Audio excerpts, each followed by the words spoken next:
네, 이렇듯 여야가 통일교의 정치권 금품 로비 의혹을 두고 연일 공방을 벌이고 있습니다. 한편 이재명 대통령이 정부 업무 보고에서 일부 기관장에게 거침없는 이야기를 하는 장면이 생중계되며 그것 역시도 정치권의 화두가 되고 있죠. 오늘 두 분과 이야기 나누려 합니다. 최창렬 용인대 특임교수, 최수영 정치평론가 나와 계십니다. 안녕하십니까? 예, 안녕하십니까? 앞서 저희가 단신으로도 보도를 해드렸는데 지난주부터 업무 보고를 시작했단 말이죠. 그리고 그 업무 보고가 사실상 처음으로 전면에 공개가 된 것이고 거기서 여러 장면이 있었는데 특히 이학재 인천국제공항공사 사장과의 그런 질책한 내용들이 많이 화두가 되고 있습니다. 어떤 내용인지 함께 보고 좀 이야기 나눠보죠.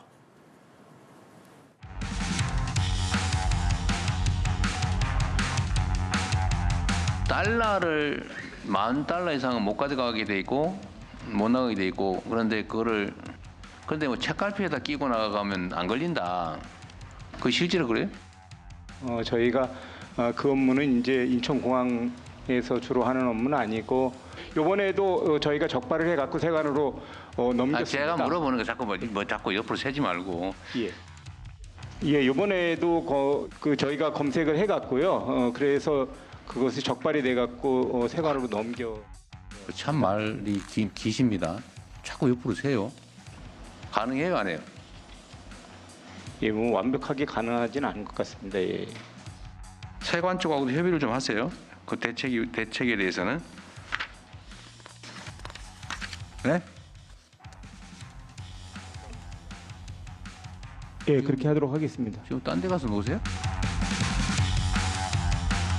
이집트 공항 개발 사업 현재 사업 진척 정도가 어느 정도예요? 실무적으로 진척이 지금 전혀 없는 부분이죠.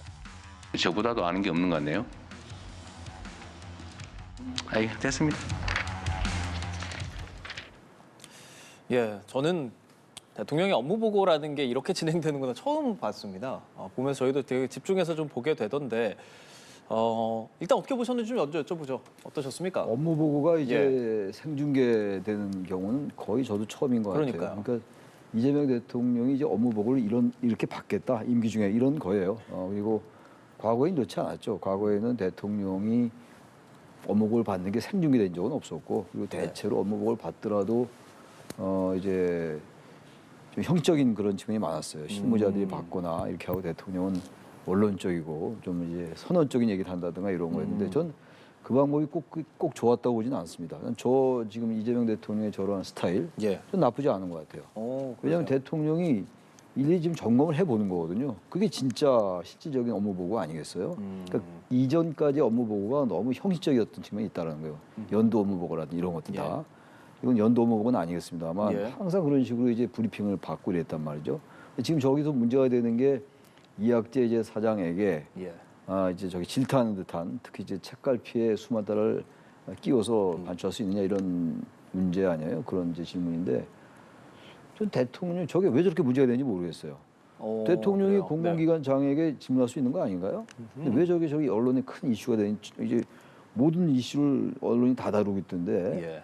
그러니까 왜 이제 그런 관련 기관장으로서 이제 파악을 못했냐라는 질타성 이제 말씀 아니겠어요? 근데 이학재 사장 얘기는 이게 인천공항의 업무는 아니다. 관세청이랑 같이 해야 관련된 된다. 업무인데 물어볼 수 있는 것이고 그래서 이건 파악해서 말씀드리겠다 이렇게 하면 되는 건데 자꾸만 다른 얘기를 하니까 이제 좀 짜증 섞인 이제 반응을 대통령이 보이신 건데 이러고 난 다음에 이제 그 이유 있다 말씀이 나올지 모르지만 그 이후에 나온 이학재 사장의 반응이나 전 더 이해가 좀 안 이따가 가는 또 거예요. 여쭤보려고 했어요. 얘기하고 아무튼 그래서 이게 이재명 대통령의 그 업무 스타일 또는 나아가서 통치 행정 스타일이라고 저는 느껴져요. 네, 알겠습니다. 대단히 우리가 이례적이긴 하지만 나쁘지 않은 것 같은데요. 일일이 물어보고 파악도 하고 그러니까 이 장들이 부서회장이나 부처회장이나 공공기관장들이 긴장을 넣을 수밖에 없죠. 그처럼 되게 긴장 안 하고 옆에 실무자들이 답변하고 이랬었는데 이제 좀 더 이걸 실질적으로 하는 그런 하나의 중요한 계기가 될 수 있다고 생각합니다. 일단 업무 보고 스타일에 대해서도 한번 여쭤볼 수 있을 것 같고 긍정적으로도 보시는 것 같고 그리고 저 내용적인 측면도 여쭤봐야 될 것 같은데 일단 저런 업무 보고 스타일 공개되고 이런 부분은 어떻습니까? 저는 별로 적절하지 않아요. 별로라고 생각하세요? 왜냐하면 저도 청와대 근무 시절에 업무 보고 많이 배석을 했습니다. 어때요? 비슷합니까? 저런 거랑 저는 다릅니까? 다르죠. 일단 달라요? 그 현안 중심으로 가장 주요한 거는 국토교통부라면은 국토교통부 장관이 핵심적인 국토교통부 내년 사업을 보고해야죠. 이를테면은 부동산 정책, 그다음에 국토개발 정책, 또 교통 인프라, 국토교통부 해야 할 일이 그런 중요한 것들이고 그게 국민 생활에 미치는 게 가장 또 그 직접적이기 때문에 그 분야에 대해서 직접 가야 되는데 지금 보십시오. 인천공항공사라면은 국토교통부의 산하기관 중에 수많은 산하기관 중에 하나고, 근데 거기가 하는 일이 외화 같은 경우는 세관이 전담하고 저기는 승객의 안전을 위협하는 뭐 라이터, 칼, 송곳, 뭐 액체류 이런 무기 등등을 뭐 이런 거죠. 검색을 하는 거예요. 그 승객 안전과 직결되는 거. 근데 거기에다 대고 외화 밀반출을 물어가지고 전혀 사실 본질과도 상관이 없지만 저게 어제 인천국제공항공사의 업무보고가 아니라 국토교통부 업무보고예요. 자, 그럼 저렇게 대통령이 디테일하고 미시적인 것을 묻는 게 과연 그게 내년도 국토교통부 업무보고의 전체적 주류이고 그것이 흐름인가? 그게 아니란 말이에요. 그리고 대통령께서 지금 보면은 어느 현장, 어느 또 방문해가지고 보면은 조금 약간 균형 잡히지 못한 것 같아요. 지난번 강원도 같은 경우 할 때 강원도지사가 뭔가 얘기를 하려니까 이번에 좀 빠지라고 얘기를 자꾸 해서 약간 편파성, 공정성 논란을 낳았는데 대통령은 특정 정파의 대통령이 아니라 우리 국가의 대통령이고 국민 전체의 지도자란 말이죠. 그렇다면 이렇게 새해 업무보고를 받는 과정에서 이렇게 만기치려고 하는 모습도 저는 그렇게 아름다워 보이지 않지만 대통령의 말에 권위와 무게도 있어야 하고 또 공정하게 보이는 그런 어떤 업무보고가 돼야 되는데 무언가 약간 정파적으로 편향된 듯한 인상을 주는 거 이거 대단히 저는 부적절하다고 봅니다. 그 이학재 사장이 그래도 입장문 SNS에 냈잖아요. 네. 페이스북에 본인들이 무능한 그런 곳이라고 보여질까 봐 고민하다가 낸다라면서 했던 내용은 100% 계장 검색하면 공항 마비될 수 있고 현장에 30년 있어도 잘 모른다. 그리고 책갈피 관련한 건 세관 업무다. 이렇게 입장 냈거든요. 어떻게 생각하세요? 그럼요. 인천공항공사가 30년 정도 이상 이제 계속 운영을 했잖아요. 자, 그러면 업무가 매뉴얼 있고 루틴이 있어요. 근데 이 분명한 업무 분야는 세관이야말로 마약이라든가 그다음에 이제 그 외화 이런 것들에 대한 그걸 주로 하는 거고 인천공항공사는 고객의 안전과 승객의 안전을 위협하는 그 부분을 집중하는 건데 대통령이 혼돈한 것도 문제지만 마치 그렇게 질책을 해버리니까 많은 국민들이 오도하게 되는 거예요. 인천공항공사가 제대로 업무를 못해서 우리가 해외여행을 나가거나 출입국할 때 매우 대단히 우리가 좀 안심하지 못하는 것 아닌가 이런 우려를 낳기 때문에 공항공사 사장이 저렇게 입장문을 낸 거고요. 저는 또 하나 말씀드리지만 대통령의 말은 5년 단임제 하에서는 최종 상태 의미를 갖는데 저렇게 일문일답하면서 국토교통부 분야의 한 100분의 1 되는 걸 가지고 전체적인 걸로 저렇게 치환하게 보이는 이런 모습들이 과연 저게 대통령의 새해 업무 보고에 그게 핵심이었던가 그 말씀을 다시 한번 드리고 싶습니다. 예. 반박문 어떻게 보셨어요? 업무 보고를 받을 때 아마 여러 개를 받았을 거예요. 근데 이것만 도드라지게 보도가 되는 거죠. 국토교통부 이제 업무 보고하는데 거기 이학재 사장이 나와 있었잖아요. 예. 그럼 나오지 말든가. 나와 있으면 물을 수 있는 거예요. 근데 그걸 가지고 자꾸 왜 대통령은 왜 자질구량을 묻냐. 대통령은 자질구량을 물으면 안 됩니까? 그것도 권위적 발상 아닌가요? 대통령이 굵직한 것도 묻는 것이고 궁금한 거 물 수 있는 거고. 대통령이 행정부의 수장이에요. 말하자면 이학재 사장을 임명한 사람은 윤석열 전 대통령이지만 어쨌든 그런 걸 떠나서 정파를 떠나서 공공기관의 장이기 때문에 그리고 거기 국토교통부 업무보고에 여러 장들이 나와 있는 거 아닙니까? 그럼 거기서 물 수 있는 거죠. 근데 이걸 가지고 자꾸 대통령이 만기칠랑 한다. 왜 국직화한 거 안 물어보냐. 국직화한 거 물어봤겠죠. 이것만 물어보지 않았잖아요. 근데 그리고 난 다음에 이학재 사장의 반응은 더욱더 기가 막혀요. 이걸 그 자리에서 얘기를 하든가 그랬어야죠. 돌아가서 다 이제 그 참모들하고 얘기하고 이러던가 이렇게 반박하시오. 완전히 정치인이에요. 이학재 이사 이분이 저기 삼선 의원 출신이잖아요. 그렇죠. 이분이 정치라고 있는 새누리당 거라고요. 쪽이에요. 이렇게 하면 안 되는 거죠. 이렇게 대통령한테 자기 상사한테 직소상관이나 마찬가지인데 이런 식으로 후에 자기 직장에 복귀해가지고 이렇게 반박한다고요?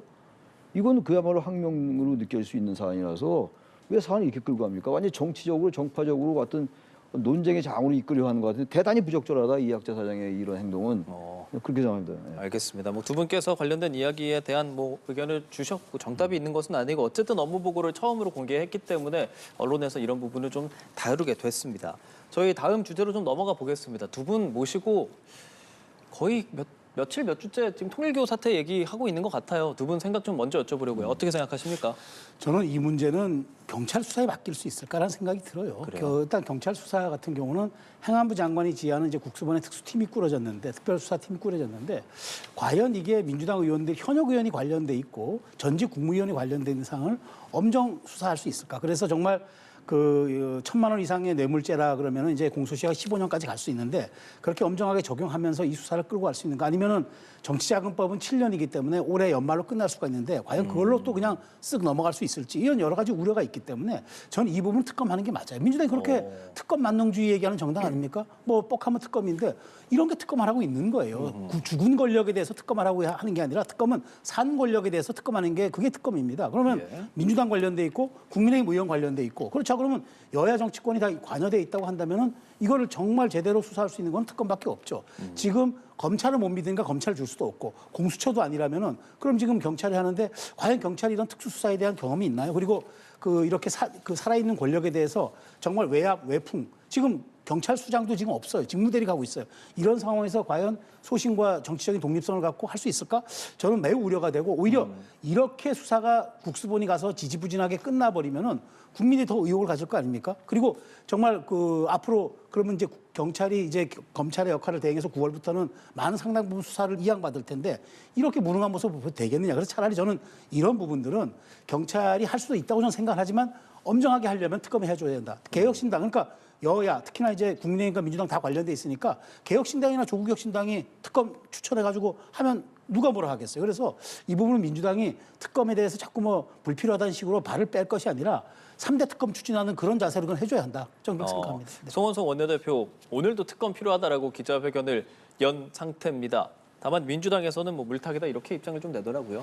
물타기 생각이 좀 없지 않겠죠. 특검이라는 게 지금 내란 특검 이제 곧 이제 수사 결과 발표할 거고 모레 그렇긴 한데 저도 이제 정말로 이 경찰이 지금 특별 전담 수사팀을 만들었는데 국수본이 여기서 이제 수사가 미덥지 않거나 뭔가 이게 지금 전재수 전 해양서부 장관이 이미 사퇴했잖아요. 이 여권의 주요 인사가 포함되어 있기 때문에 이 사건을 좀 적당히 하려 한다라든지 이런 느낌 보이면 당연히 특검해야 되겠죠. 근데 지금 윤용호 이 사안을 맨 처음에 진술한 것으로 알려진 윤용호 전 통일교 본부장, 네. 본부장인가요? 이 사람이 지금 진술을 완전히 바꿨어요. 자기는 그런 얘기 한 적 없다. 이 사람부터 이 사람이 되게 이상한 거예요, 지금. 본인이 재판에서 안 진술했다고 특검이 밝히는데 재판정에서 처음엔 뭔가 진술할 것 같더니 진술하지 않더니 그 다음에 권성도 의원의 증인으로 나가서는 아예 난 그런 얘기 한 적이 없다. 한 번도 일면식도 없는데 어떻게 돈을 줄 수 있냐 뭐 이런 취지의 얘기를 했단 말이에요. 만난 적도 없는 분들이다 뭐 그렇게. 만난 적도 없는데 어떻게 돈을 주냐 이런. 그러니까 이런 상황에서 이거 가지고 특검하기 어렵다는 거죠. 이게 조금 더 구체화되고 증거가 좀 나오고 그런다면 특검으로 가는 것도 저는 나쁘지 않다고 봐요. 그러나 지금은 국수본으로 이첩된 지 얼마 안 되었고 지금 윤용호 이 지금 전 세계 본부장이 말하는 게 전혀 다른 얘기를 하고 있단 말이죠. 이 논거 가지고만 특검하기는 어려울 거예요 아마. 그러니까 정말로 이 사안이 국민들이 보시기에 이건 정말 특검의 수사 상황이 특검의 대상이 돼야 된다라고 한다면 못할 것도 없을 거예요. 그리고 제가 볼 때 이런 사건들이 지금 통일교 하는 거 보니까 이 말을 지금 바꾸는 게 여러 가지 지금 생각을 전략적인 생각을 하는 것 같아요. 뭐가 어떤 생각들일까요? 유리한 말하자면은 처음에는 뭔가 이 여권 인사를 이제 얘기함으로써 여기 야권 인사도 포함되어 있어요. 현역 의원. 근데 물론 그분은 이제 근분수수 의혹은 아닙니다만 근분수수 의혹은 지금 전재수 전 장관하고 임종성 전 더불어민주당 의원 그리고 이제 김규환 전 미래통합당은 이 지금 국민의힘의 전신 정당인데 이런 상황이란 말이죠. 그리고 여야 할 것이 많은 정치인들이 거론되고 있어요. 말하자면 접촉설 같은 거. 근데 지금 이것만 가지고는 지금 특검하기 어려울 거예요. 여권에서도 정말로 이 문제가 있다. 그리고 이 지금 증거가 나오는 부분들이 대단히 심의성 있다 그러면 특검 못할 게 없죠. 그리고 여권이 더 정면 돌파해야 된다고 생각하는데 저 2단계에서 특검을 막 가자라고 하기엔 저는 아직은 부족하다. 좀 상황을 볼 필요가 있다고 생각합니다. 네. 자, 그래서 지금 상황에서 또 지켜볼 만한 것이 아까 말씀하신 것처럼 윤용호 본부장이 지금 입장을 좀 바꾼 듯한 발언을 한 것들을 어떤 관점에서 바라봐야 되는 것이냐 이 부분도 궁금해요. 아니 윤영호 전 본부장이 최초의 진술을 1억 원 줬다고 해서 권성동을 구속시킨 거 아니에요? 근데 이제 물론 이제 지금 입장이 바뀌었다는 건데 윤영호 전 본부장의 진술에 대해서 증거를 찾아가지고 기소해가지고 지금 구속이 된 상태인데 그럼 왜 이 진술에 대해서는 본인이 이제 최후 진술에서 말을 하지 않았다고 또 본인이 이렇게 얘기한다고 다 믿어줘야 됩니까? 자 생각해 보십시오. 이런 발언이 있기 전 대통령이 대놓고 국무회의에서 또 그때 만기 7라명 발언을 했어요. 종교단체가 위법한 행동하면 해산시킬 것도 한번 검토해봐야 된다고 얘기해서 직접적으로 통일교를 거명하지는 않았지만 누가 보더라도 재판 최후 변론 하루 앞둔 윤영호 전 본부장이 재판 하루 앞두고 이런 얘기를 했기 때문에 그래서 우리가 많은 그날 얘기를 했어요. 정말 그 다음날 진술에서 일관성을 유지할까? 얘기 다 할까? 근데 결국 안 했잖아요. 우리가 생각했던 것이 그렇다면 합리적 추론이 이재명 대통령의 발언에 영향을 받았을 것이라고 많은 사람들이 추측을 하는데 진실에 일단은 모르겠습니다만 윤영호가 그렇게 윤영호 전 법장이 일관된 진술하다 이렇게 하루아침에 바뀔 이유가 뭘까요? 최우준에서 뭐라 했습니까? 본인은 다 총재의 지시를 받아서 했고 이번 사건도 그런 맥락인데 다만 불법적인 행위를 한 데선 반성한다. 최우준에서 했잖아요. 불법적인 행위라고 했잖아요. 근데 저는 이게 불법적인 행위는 권성동 의원에게만 돈 주고 야당 의원이 돈 안 줬다? 저는 그건 지금 이 진술이 바뀌는 걸 가지고 그래 드디어 윤영호의 말은 진술을 진실되지가 않아 우리가 믿을 수가 없어라고 하기에는 이건 외압에 따른 어떤 그 후폭풍이라는 그런 생각이 대단히 많이 들기 때문에 자 이렇게 지금 사실상 그 통일교에서도 윤영호 전 본부장에서 꼬리 자르게 하고 지금 여권에서는 사실상 겁박성 발언이 나오는 이런 상황에서 진술의 일관성을 유지할 수 있을까? 그런 측면에서 저는 윤영호 전 본부장에 대한 이 조사가 조금 더 중립적 지대에서 이루어질 필요가 있다고 생각됩니다. 그러면 그 특검 필요하다는 의견을 어쨌든 국민의힘에서 굉장히 강하게 하잖아요. 개혁신당이랑도 물밑 논의하고 있고 네. 곧 뭐 어느 정도 직접적으로 얘기도 할 것 같은데 다만 특검 추천권은 어떻게 개혁신당이 원하는 대로 같이 가는 겁니까? 어떻게 생각하세요? 저는 그렇게 생각해요. 민주당도 관련돼 있고 지금 국민의힘도 관련돼 있다고 국민의힘은 하니까. 빼자 이렇게 얘기하잖아요. 근데 이제 그래서 저는 국민의힘 빠지고 그다음에 개혁신당이 하든 그다음에 민주당 입장에서는 범여로 분리되는 조국혁신당도 같이 해가지고 3명 해가지고 대통령 1명 지명하면 되는 거 아닙니까? 그런 측면에서 저는 특검을 피하려고 하는 생각이 아니라면은 저는 개혁신당이든 조국혁신당이든 어쨌든 이 관련 없는 정당에서 추천하는 인사들로 해야 그래야 나중에 이 사건이 정리가 되더라도 많은 국민들이 동의하거나 좀 신뢰할 수 있지 않겠습니까? 저는 하겠다는 의지만 있다면 못할 일도 없다고 봅니다. 그러게 송원석 원내대표도 어느 정도 좀 열어놓고 생각하겠다라는 식의 얘기는 하던데 그럼 이렇게 같이 야권에서 합친다면 민주당은 또 어떤 식으로 대응하게 지금 될까요? 현재 이제 여기에 연루되고 거명되는 인사가 지금 여권 인사만은 아니에요. 그렇습니다. 아까도 말씀드렸지만 야권 인사들도 꽤 많이 있던가 그래요. 제가 이렇게 봤는데 누구라고 말씀은 안 드리겠습니다만 정말 여권에서도 이 문제가 전혀 지금 결백하다. 전재수 장관이나 임종석 전 의원도 그렇고 김규환 전 의원도 그렇고 전혀 안 받았다는 거 아닙니까?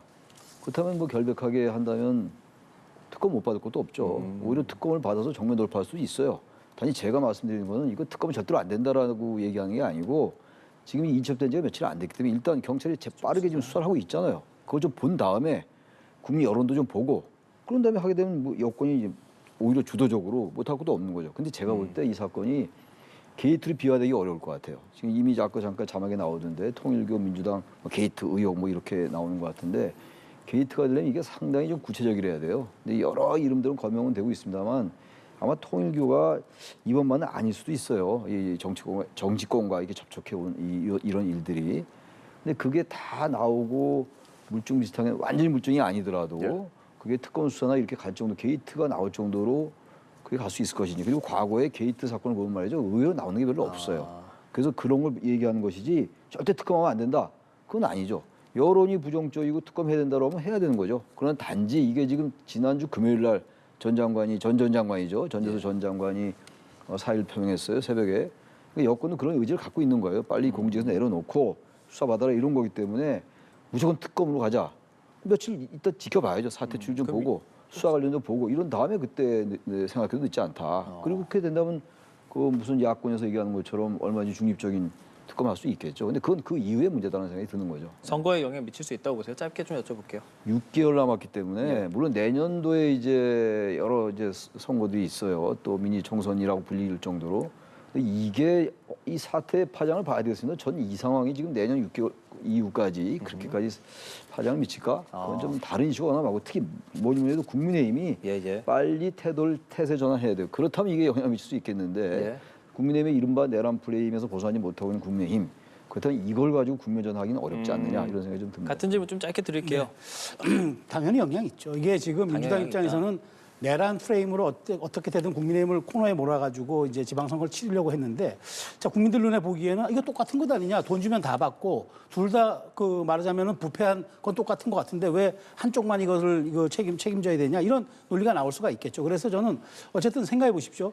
그 문재인 정부가 여당일 때 문재인 정부 로비를 많이 했겠습니까? 야당이 국민의힘을 로비를 많이 했겠습니까? 윤석열 정부 때는 아무래도 여당이 국민의힘 로비를 많이 했겠죠. 자, 그렇다면 이렇게 형평성 있게 놓고 본다면은 실제로 여기에서 민주당이 깨끗할 수 있느냐? 그런데 그 내란 3대 특검을 종합특검 더 연장하면서까지 국민의힘을 압박해서 지방선거를 치르겠다고 하는데, 제가 보기에 이렇게 서로가 깨끗하게 못하게 인식이 되는 이상 저는 지방선거에 민주당도 똑같은 책임론이 부상할 수밖에 없기 때문에, 이렇게 된다면은 저는 어찌됐건 내년 지방선거에서의 구도 자체가 야당이 단일 대우만 잘 유지하고 새 중도로 약간 스탠스를 선회하면서 여야 1대1 구도 만들어낸다면 저는 지방선거 예측하기 어렵다. 여당이 야당에게 불리하다는 그런 예, 예. 예측은 빗나갈 수 있겠다고 봅니다. 알겠습니다. 그리고 저희가 이렇게 대담을 하는 동안에 국민의힘의 필리버스터가 또 종료됐다라는 내용들도 어느 정도 전해지고 있습니다. 1차 필리버스터라고도 지금 언론에서는 표현을 하더라고요. 국민의힘 입장에서 이 3박 4일간의 필리버스터를 통해서 뭘 얻었고, 그리고 앞으로 또 2차를 할 예정인데 어떤 것들을 근본적으로 생각하고 있겠습니까? 전 지금 보면은 뭐 예. 민생 법안에 대해서는 국민의힘 반대하는 게 아니에요. 그래서 다 이미 이걸 반대 토론 일반 필리버스터 나설 때 이 법안에 대해서는 찬성합니다라는 조건을 내걸고, 그 다음에 여기에 대한 법안 설명 잠깐 한 다음에 그 다음에 이른바 법 왜곡죄, 그다음에 내란 전단 재판부 설치 같은 이제 이른바 8대 악법에 대해서 그 이제 허구성을 이야기하는 이제 논리를 전개하는 거거든요. 지금 오늘 종료가 됐지만 이제 다시 21일 날 국회가 본회의 소집이 되면 20일부터 다시 이제 2차전 돌입하는 거죠. 근데 저는 이렇게 봅니다. 국민의힘이 이게 민생 법안을 발목 잡기 위해서가 아니라 할 수 있는 게 없어요. 제 107석의 야당이다 보니까 할 수 있는 게 이렇게 공개되고 국민에게 중계되는 국회 본회의 발언을 통해서 이 악법에 대한 어떤 말하자면은 그 허구성이라든가 논리의 부조화 이런 것들을 설명해서 국민들에게 악법이라는 걸 인식시킬 수밖에 없고, 지금 국회 본회의장 앞에 텐트 쳐놓고 지금 거기서 또 농성하고 있잖아요. 그러니까 그런 측면에서 병행하는 거기 때문에 저는 이걸 통해서 국민의힘이 결국에 야당의 존재감을 과시하는 거라서 이렇게 필리버스터 제도를 악용하고 있다, 혹은 민생 법안을 발목 잡고 있다, 이런 주장보다는 오히려 이런 것들에 국민들이 이런 8대 악법에 대한 것들을 다시 한번 생각하는데 국민의힘이 여론전을 펼치고 있다. 저는 이렇게 보는 게 타당하다고 봅니다. 네, 교수님께서 정치 연구하시면서 참 많은 필리버스터를 보셨을 겁니다. 지금 상황에서는 어떤 생각하고 계시는지요? 필리버스터 하는데 거기 의원이 2명밖에 없다는 거 아닙니까? 저런 필리버스터 하면 뭐예요? 이제 필리버스터 이런 건 별로 관심이 없어요. 우리 정치 고관여층들이나 관심이 있지, 사실 국민들은 필리버스터를 하는지 안 하는지, 이게 왜냐면 정말로 결정적인 거, 아주 크리티컬한 거, 이런 것들에 대해서 필리버스터 한다면 관심이 집중이 되죠. 그 야당이 이런 얘기를, 이른바 이제 그들이 야당이 얘기하는 그 이제 뭐 8대 악법이라는 거 있잖아요. 그런 법에 대해서 그 법의 부당성이라든지 이런 것들에 대해서 말할 공간이 없다면 필리버스터라는 걸 통해서 얘기할 수 있어요. 그리고 기본적으로 필리버스터는요, 관련된 법에 대해서 얘기하게 돼 있어요. 국회법 102조에 정확히 나와 있다고요. 근데 아무튼 그렇다 치더라도 저 필리버스터를 너무 자주 하니까 권위가 사라졌어요. 그리고 필리버스터의 원래 목적도 취지도 발했기 때문에 저 제도가 국회법 106조의 2에 있는 제도이긴 합니다만, 이 무제한 토론이잖아요. 합법적인 의사진행 방해인데 저 필리버스터 저렇게 의원들의 관심도 없고, 아니 스스로들이 없어요. 그 자리에 그 보도에 나왔잖아요. 저희 국민들한테 관심이 있을까요? 저런 식으로 할 게 아니고 보다 더 냉정하고 냉철하게 여러 가지를 질타해 나가는 게 낫지, 저 의뢰 그냥 했다 무조건 필리버스터, 민생 법안이건 비정청 법안이건 이게 과연 얼마나 지지를 받을 수 있겠느냐, 이런 말씀입니다. 알겠습니다. 오늘 두 분과 정치권 이야기 좀 나눠봤습니다. 최창렬 용인대 특임 교수, 최수영 정치평론가와 함께했습니다. 조심히 가십시오. 고맙습니다. 네, 고맙습니다. 고맙습니다.